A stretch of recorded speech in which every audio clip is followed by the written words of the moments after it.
তোমার নতুন স্বামী যে তোমার জন্য বাজার করে নিয়ে আসছে, তোমার কেমন লাগতেছে? আমার তো ভালো লাগতেছে, একই কারণে আমার ভালো লাগলে হবে, তোমার ভালো লাগতেছে না? তোমার অবশ্যই ভালো লাগতেছে। নিয়ে আসছে। হ্যাঁ অবশ্যই ভালো আচ্ছা লাগতেছে। আমি যে তোমাদের জন্য বাজার করে নিয়েছি, তোমার স্বামী এভাবে কখন তোমার বাজার করে দিয়েছে? আগে স্বামী না, কখনোই না, আমার করে বাজার করে দেয় না, কিন্তু আমরা তো একসাথে থাকতাম। আচ্ছা আমি তো তোমার প্রথম নতুন স্বামী, তাহলে আমার সামনে তোমার ওই স্বামীর কথা বলতেছো যে প্রতারণা করে চলে গেছে, আমার খুব আসলে কষ্ট লাগে জানো। কষ্ট লাগে তো, আমি নিজেও জানি। তুমি আমার দেখে বুঝে করছো, এটা তুমি কষ্ট পাও না। তবুও ঠিক আছে, তবুও তোমার ওই স্বামী যে স্বামী প্রতারণা করে চলে গেছে তোমাদের দুটো সন্তান রেখে, তাইলে আমি তোমার দুইটা সন্তানের বাবা হইলাম। আমি চাই যে তুমি জানি ওরকম নরপিশাচ না হও, আমাকে টেক কেয়ার করবা, আমি এটা আশা আমি টেক কেয়ার করবো দেখি তোমাকে বিয়ে করছি, আর আমি একজন চাকর হইয়া তোমার মতন জমিদারি মেয়ে পাইছি এবং একটা হাফেজের বাবা হইছি, আমার এসব আর কি লাগে তুমি বলো?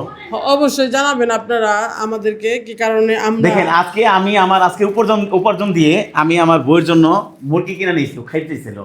আমি কি কোনো ভুল করছি? কোন আমার বউটারে আমি যদি আমি যদি খাওয়াই যদি কতটা যে খুশি, রাখতে মানে পারি, বইলেও বুঝাতে পারবো তুমি না। যে এই মুরগিটা কয়দিন দেখাইতে চেয়েছো একটু বলো তো? মানে অনেকদিন যাবতই বলছিলাম, দেখছেন? কিন্তু ও শুনছিল কিনা জানি না, কিন্তু ও যে কেমনে ঠিক আসলে মন, স্বামীর মন বলতে পারে তার বউ কি চায়। আমি দেখেন 5 দিন ধরে বিয়ে করেও আসলে এটা তবুও কেমনে চায় আমি পারে। ওর মনের কষ্ট বুঝি, ও কি চায়। এজন্য আমি আমার বউয়ের জন্য মুরগি নিয়েছি কিনা আপনারা জানাবেন কেমন হয়েছে।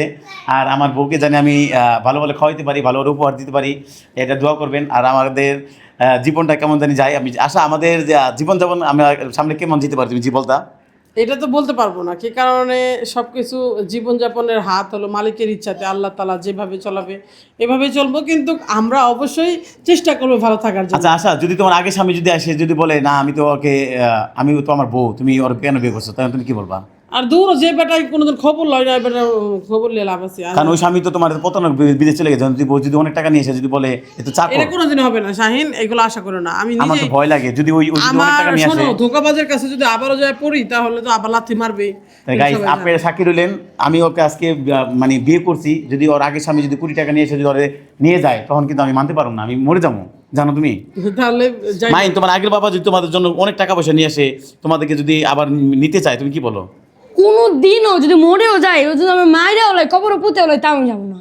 দেখছেন এই সন্তান ও বাবার কতটা ঘৃণা করে, আসলে ঘৃণা করা উচিত না, তবুও কতটা কষ্ট পাইছে ওরকে দেখলে বোঝা যায়। তাহলে আমি এই সন্তানের যদি দায়িত্ব নিই, তাহলে কি আমি কোনো অন্যায় কিছু করছি? আশা অনেক কিছু করছি তোমার জানার মতে? আমার কাছে তো অন্যায় মনে হয় না, আপনাদের কাছে কেমন তোমার কাছে লাগছে কি মনে হয়? অবশ্যই আমি তো অনেক কিছু করছি। কোনো দিনও না, জীবনও না, এটা কি অন্যায় হলো? দেখেন তাহলে এই ছেলেটা যদি বলতে পারে ও ভালো মন্দ সব বুঝে, আমি অন্যায় করি নাই, তাহলে আপনারা মানবেন আমি অন্যায় কোনো কিছু আর করি নাই। বিশেষ করে কি জানেন, আপনারা ভালোবাসবেন, আর আমাদের বাচ্চাকে চান না ভালোভাবে রাখবো, একটা বাবার পরিচয় বাঁচবে, বলেন?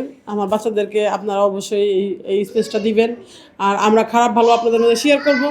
আর অবশ্যই এই ভালো আর খারাপ তো মানুষের মধ্যেই থাকে, তাই না? তো সবাই আমাদের জন্য দোয়া করবেন মন খুলে, আল্লাহর কাছে জানি আমরা আমরা জানি ভালো থাকতে পারি। অবশ্যই আপনারা মন খুলে দোয়া করবেন ইনশাল্লাহ। তা গাইস আপনারা জানাবেন আমার পরিবারটা কেমন হইলো, আর আমি আশাকে বিয়ে করে কি ভালো করছি কিনা অবশ্যই জানাবেন। আমি চাকর হয়েও ওকে বিয়ে করতে পারছি, এটাও আমার সৌভাগ্যবান, আমি একজন মানুষ, আল্লাহ তাআলা আমাকে দিয়েছে। সবাই ভালো থাকবেন, সুস্থ থাকবেন, এই কামনাই করি।